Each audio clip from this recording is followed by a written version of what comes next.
Even as we decimated the Al-Qaeda leadership that attacked us on 9/11, Al-Qaeda affiliates and like-minded extremists still threaten our homeland, still threaten our diplomatic facilities, still threaten our businesses abroad. And we've got to take these threats seriously and do all we can to confront them.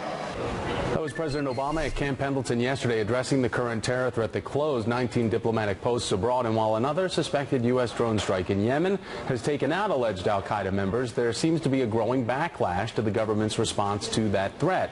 The New York Times reports the swift evacuation of the U.S. Embassy in Yemen has upset other countries who say it looks like a show of weakness. Even some terror experts here at home are questioning that mood. David Gartenstein-Ross is a counterterrorism specialist and senior fellow at the Foundation for Defense of Democracies and joins us now. David, it's good to have you here. Will McCants, who was a former State Department advisor on counterterrorism, was quoted by McClatchy as saying that the broad terror response was, quote, these were his words, crazy pants. That was his official description here.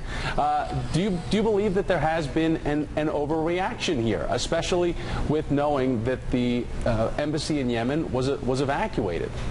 I believe that the crazy pants line of analysis is a somewhat compelling one, but I diverge from it in a few details. And in particular, you have a lot of people, a lot of talking heads, coming on and debating whether the president did the right thing, did the wrong thing. One thing I will point out about this particular terror threat is we have such a paucity of data that whenever new information comes forward, it moves the dial on this story, and it moves the dial on our assessment.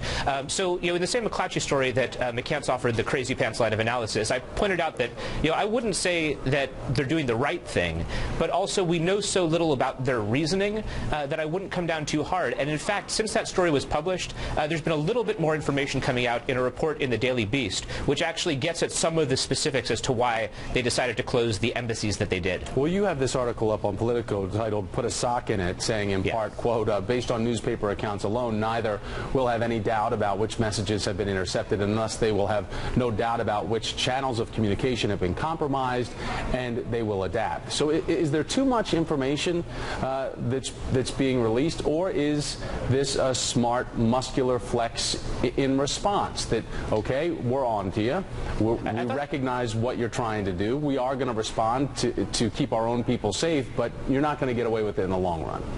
I thought there was too much information released about one specific thing, which is the communications that gave rise to this terror alert. If you look at the newspaper stories, and there's a long, there's a long number of them. They get into communications between Zawahiri and Waheshi.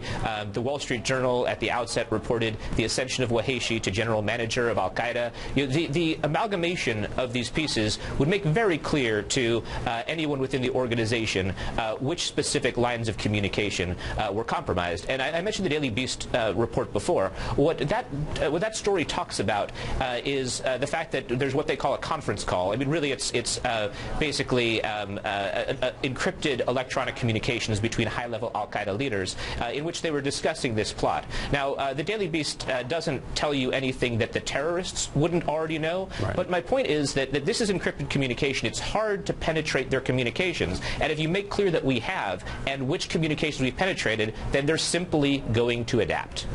And many thanks to you, David Gartenstein-Ross. Thanks for your time. I appreciate it. My pleasure.